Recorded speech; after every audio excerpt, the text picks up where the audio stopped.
International news stories. Focus on Africa. Hello, I'm Lebu Diseko. Welcome to Focus on Africa, our top stories. Yet another Boko Haram attack in northeastern Nigeria. The US offers help in the battle against the radical group, but only if next month's elections are fair and peaceful. How do nearly 2 million internally displaced persons vote when the law requires them to vote in the local government area in which they are resident? A former commander of Uganda's LRA rebel group, Dominic Ongwen, appears at the International Criminal Court accused of war crimes and crimes against humanity. Also on this programme, a lonely battle.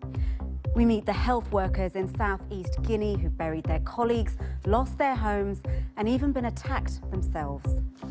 We've seen guns, machetes, people have blocked the roads, they hit us and they insulted us, but we never gave up. And in sport, we're just 30 minutes from the deciding matches in Group B, where all four teams, Tunisia, Cape Verde, DR Congo and Zambia, can still reach the quarterfinals.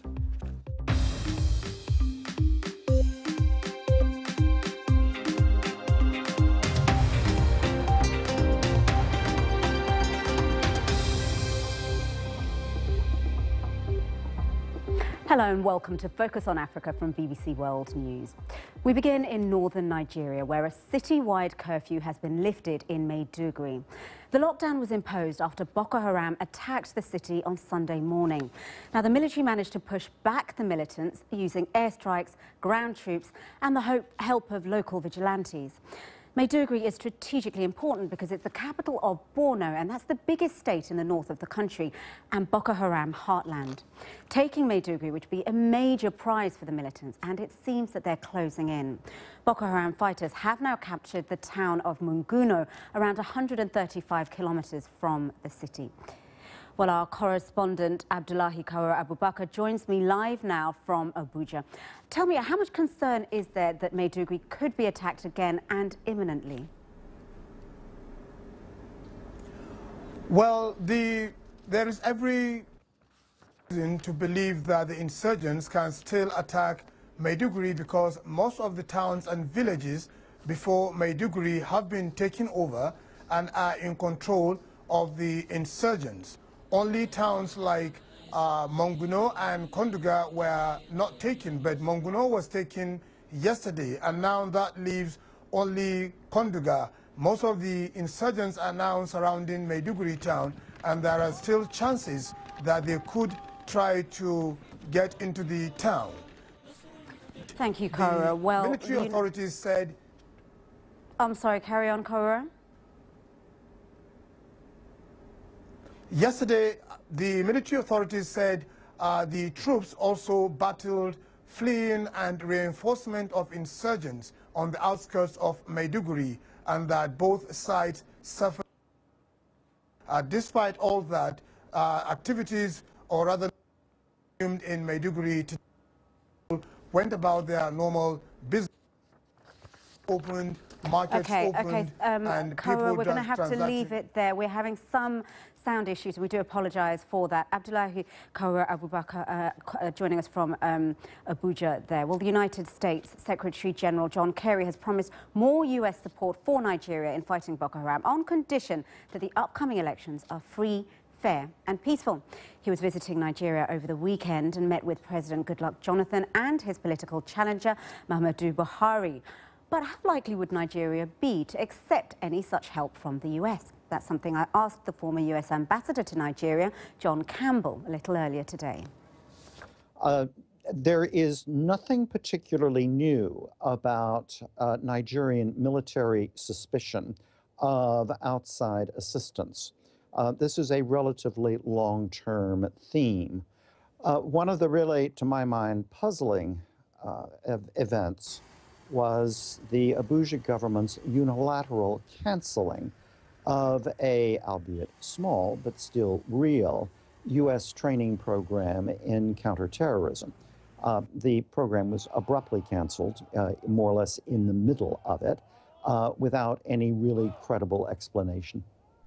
Going back to John Kerry's offer, he says it's on condition that the elections are peaceful, but how likely is that to be, especially in the north? In addition to the difficulties of carrying out an election in an area that is in effect a war zone, the 3 states that are under a state of emergency, Yobe, Borno, and Adamawa, there are also practical considerations. How do nearly 2 million internally displaced persons vote when the law requires them to vote in the local government area in which they are resident? How do some 200,000 refugees outside of Nigeria vote? And then there is the question of the permanent voter cards necessary to cast a ballot. Apparently, a large percentage of them, perhaps as many as half, have not yet been distributed. So there are both political but also technical hurdles that have to be overcome, and there is not very much time. Well, the issues of Boko Haram and Somalia's militant Islamist group Al-Shabaab will dominate talks at the African Union Summit in Ethiopia later this week. Speaking at an executive council meeting in Addis Ababa, the AU chairperson Nkosazana Dlamini-Zuma said that African countries must act quickly and collectively to curb the growing threat posed by Boko Haram. Though it started, it seemed like a localized group. Now we see it venturing further into West Africa and into Central Africa. And I think the time to act is now, and to act collectively against this progressive threat. Because I think we shouldn't look at it as just a threat to those countries. We should look at it, if it's not kept, it can be a threat to all of us.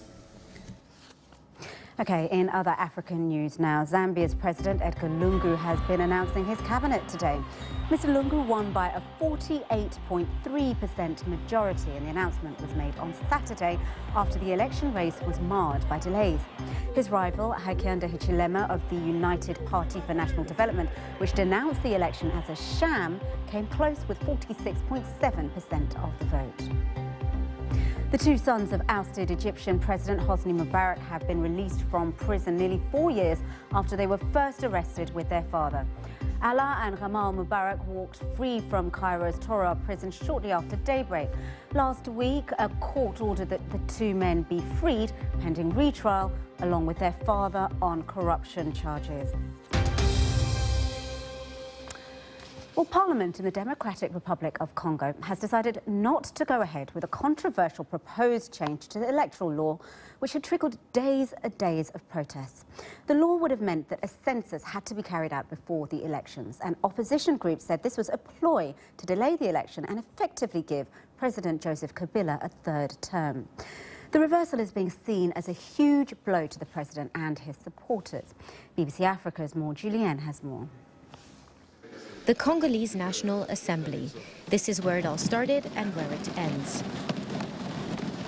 The MPs vote for a new version of the electoral law in which the line that prompted days of unrest has been purely and simply removed. When the National Assembly voted for this law, there was no intention to violate the Constitution, but there was a misunderstanding which caused the public disorder. And it was the National Assembly's duty to demonstrate its commitment to the Constitution. Opponents to the project say the initial version of the law would have extended the president's stay in power beyond the legal end of his mandate, which is 2016. After it was passed, opposition leaders called it a constitutional coup, and hundreds took to the streets. Human rights groups say at least 42 people were killed, mostly civilians shot by security forces. Now that the controversial part of the electoral bill has been scrapped, life is slowly getting back to normal in Kinshasa. Shops have reopened, students are back at school, and there's a huge sense of relief that the situation didn't spiral out of control. We know the history of this country. When we grew up, there were riots, violence, looting. We don't want to live through that again. We want calm. We want the authorities of this country to listen to us. The people are determined and will remain vigilant. We will monitor everything with a magnifying glass until we get good elections in this country. Forcing the MPs to reconsider their vote was a victory for the people. But there's still suspicion, and all eyes are now turned to the country's electoral body, which has yet to publish the dates of the upcoming polls and dissolve any doubts regarding the president's intention to cling onto power. Maud Julian, BBC News, Kinshasa. Now, Uganda's Lord's Resistance Army has a reputation of being one of the most ruthless rebel movements on the continent, responsible for countless atrocities against civilians, mainly in Uganda, but also in the DRC, the Central African Republic, and in South Sudan. And this man behind me was known as one of their most ruthless commanders. Dominic Ongwen, nicknamed the White Ant, has appeared at the International Criminal Court, accused of 4 counts of war crimes and 3 counts of crimes against humanity, including murder and enslavement. Well, the BBC's Kassim Kayira has been following today's event at the ICC from The Hague, and Catherine Barahanga joins us also from Uganda. Kassim, tell us what's been happening today in court. Hello, good evening, Lebo. What has been happening here at the ICC is that Dominic Ongwen appeared in his initial appearance at the court, and he was just coming here for 3 main purposes. The first one was to verify his identity. Also, the second one was to find out in which language he would be more comfortable to follow the proceedings, and then thirdly, to get the charges read out to him. Now, he's charged with 3 counts of war crimes and 4 counts of charges against humanity or crimes against humanity. When he appeared in court, he looked very composed. He was quite calm, and he looked coached in the manner that he was answering many of the questions. Dominic Ongwen. My name is Dominic Ongwen. Why? I'm down in Uganda. I'm a Ugandan citizen. Northern Uganda. From northern Uganda. I was abducted in 1988, and I was taken to the bush when I was 14 years old. Prior to my arrival at the court, I was a soldier in the LRA. Now, that's Dominic Ongwen there. Now, the registrar of the court here, Herman von Hauvel, was very happy that finally, after 10 years of looking for one of the most wanted men in the world, finally he's at the ICC and he's going to start facing trial. Of course, the trial won't start until probably in a year, because it's until the 24th of August that the confirmation of hearings or of the charges actually will be done, and then probably we'll have to wait for another year before the actual trial starts. But for many of the victims, this was really success. It is after all these many years, at least some kind of justice was going to start happening. We heard from one of the victims' representatives here speaking to me. Everybody has been asking, for how long will the LRA atrocities continue without some sort of justice is done? What are the major efforts and mechanisms being done by international communities and our government in promoting a sense of safety and justice for the people? So everybody has been looking for the day when justice will prevail for the people, and the day when the perpetrators of the atrocities will be brought to justice. Now, that's Victor Ochen, one of the representatives of the victims' families. Now to Uganda, where Catherine Byarhanga has been following events. Catherine, what has been the reaction been in Uganda following Dominic Ongwen's appearance at the ICC? Yes, Kassim, there's been a lot of interest here in Uganda towards Dominic Ongwen's appearance today in court. A lot of the newspapers carried stories looking ahead to it. It was carried live on TV, and people followed the story on social media, on Twitter, for example. A lot of people just wanted to see what he looks like, the fact that he was wearing a suit, and the fact that he had to actually mention what his current employment status is, and that's what really caught a lot of people's attention.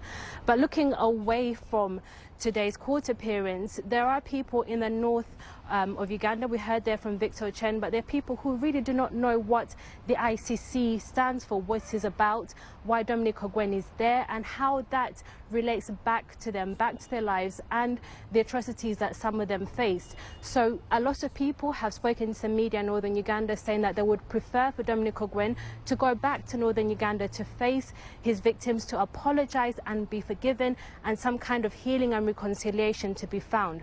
But there are others who say that there has to be a formal process, as Victor Chen mentioned there, and that he should face a jail sentence for the crimes that he is accused of. So there is a need for the ICC to come back in places in northern Uganda to explain to them its role and why Dominic Ongwen is there.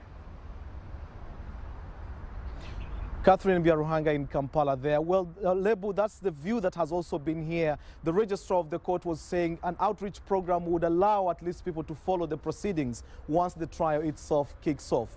Back to you, Lebu. Okay, Kassim Kayira at the ICC in The Hague and Catherine Biaruhanga in Uganda in Kampala. This is Focus on Africa from BBC World News with me, Lebu Diseko. A little later in the programme, Piers will be here with all the sports news, including... to make sure they go through to the last 8 of the nation. Fans of host nation Equatorial Guinea had a great party after their team reached the quarter-finals of the Nations Cup.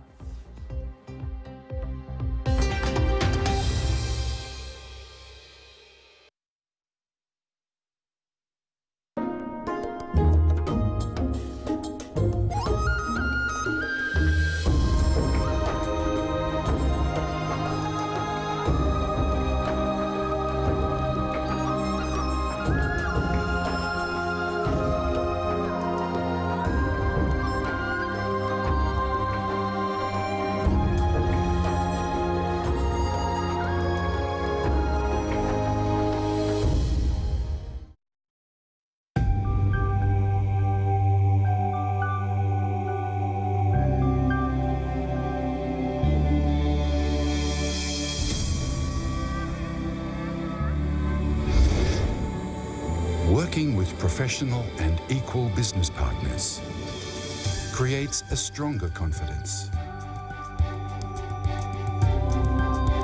Right across the land of opportunity, confidence and harmony, with a strong and growing economy, a young, expanding middle class, talented human capital.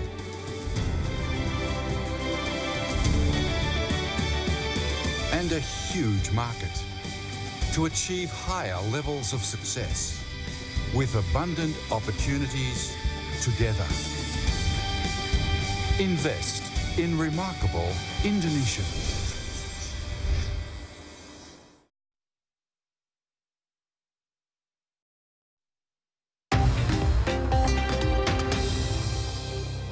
I'm Lebu Diseko, the top stories this hour.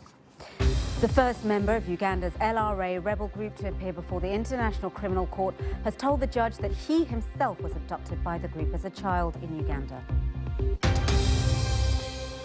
Now, there's been a huge international response to the Ebola crisis in West Africa, but the job of caring for those who fall ill still very often falls to local people.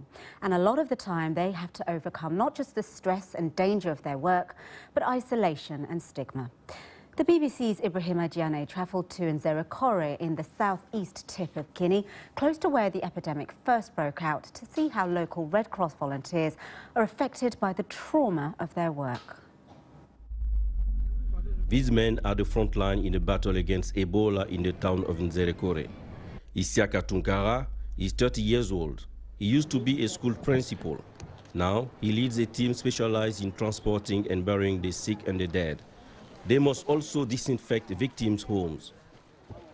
Today, they're going to bury a young man who died overnight. They won't know how he died until they do tests on the body. But every death here must be treated as suspect. One mistake could be fatal. This is a special graveyard where people who died of Ebola are buried. There are no names on the graves, only numbers, so that the community won't find out which families have been affected by the disease. And the team in charge of the burials have also had to bury some of their own colleagues here. Isiaka lost 2 of his team to Ebola in December. They were also his friends. One was a teacher who had volunteered to help during the outbreak. The other was Isiaka's assistant. He was 18 years old.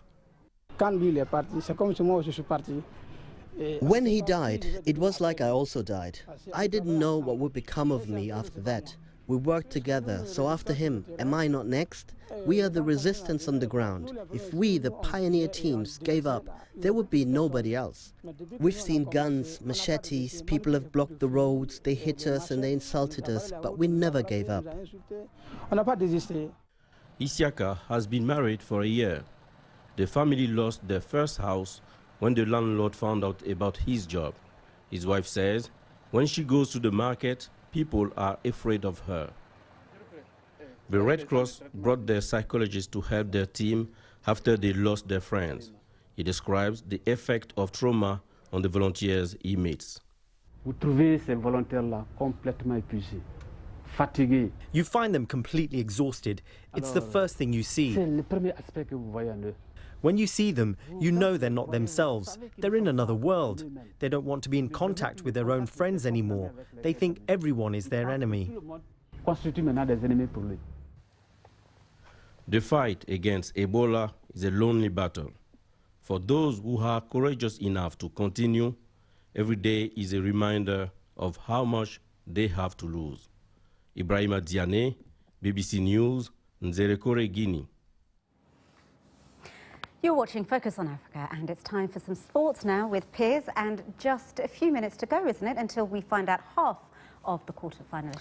Yeah, that's right, Lebu, because there are less than 10 minutes to go before kick-off in both Group B's final matches. The group leaders are Tunisia, who take on DR Congo in Bata. The other game sees second-placed Cape Verde host bottom side Zambia, who won the Nations Cup just 3 years ago. But as you can see from the standings, they have to win today to have any chance of making the quarter-finals. Ahead of the game in Ebebe, the BBC's Nick Cavell sent us this report. In this small border town, the local people will come out in numbers to pack their local stadium and once again show their support for the Nations Cup and take a rare opportunity to watch some international football. At the Estadio de Ebebe, Cape Verde and Zambia will face each other in the final group game to be played at the ground. Zambia know they must win to have any chance at all of making it to the quarter-finals. And their coach, Ona Janza, believes he has remedied the problems that saw his side lose 2-1 in the final moments against Tunisia. So far, I speak, the boys have picked up their morale.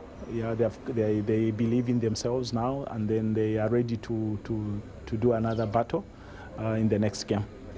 Cape Verde also know a win will take them into the last 8 for a second successive tournament.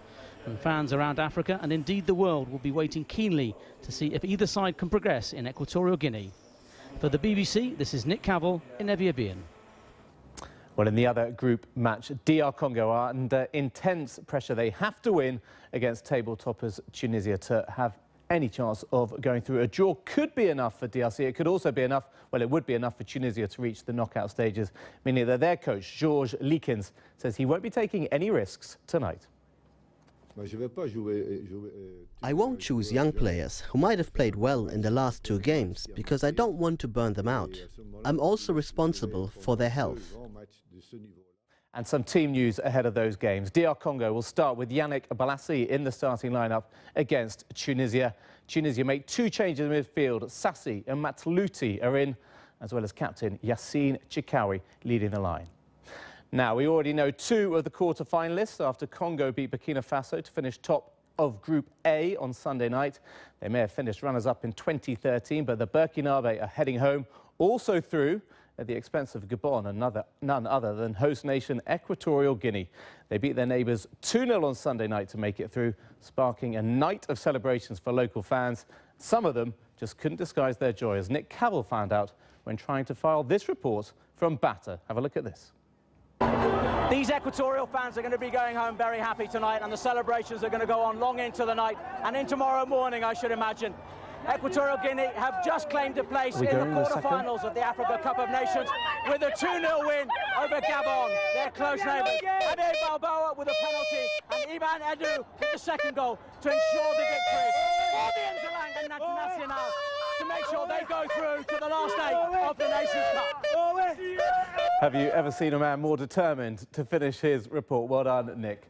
And finally, Senegal and West Ham striker Diafra Sakho says he has been saddened and angered by criticism of his absence from the Africa Cup of Nations. He was ruled out of the competition with a back injury on January the 1st, but he came off the bench yesterday to score West Ham's winning goal in an FA Cup tie. He took to social media last night to express himself, saying, "You doubt my love and my patriotism. The dream to contribute to the victory of my country flew for this year, but is not dead." And finally, he said, "Never doubt the lion sleeping in me, as I never doubt the passion that burns within you." So Diafra Sakho fighting to make his case that he didn't want to not be part of Senegal's squad. And obviously there's that row going on between Senegal and West Ham about Sakho. So, Lebu, there we go. That's the sport. I think it's going to be most memorable for Nick's piece to camera. You certainly can't fault him for his perseverance and dedication to the job. Brilliant stuff. Thanks very much. And thanks. Just before we go, there's time to remind you about our top stories here on Focus on Africa today. The top Ugandan rebel leader, Dominic Ongwen, has appeared in the dock at the International Criminal Court in The Hague to face charges of war crimes and crimes against humanity. Mr. Ongwen is the first member of the Lord's Resistance Army to appear before the court.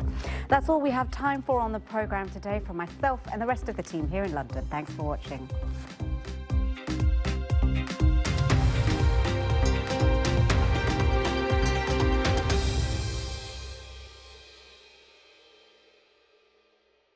I'm Lise Doucette, and I broke the Yarmouk siege story for the BBC.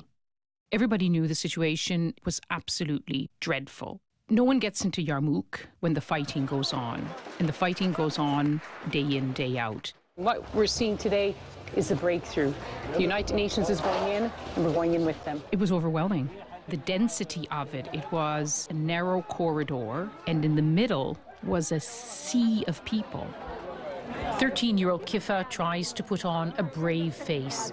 Everything was normal here, he begins, and then admits there was no bread. It was all too much. It's like that for everyone here. Now it's said that Yarmouk is a byword for suffering in Syria, and that's saying a lot.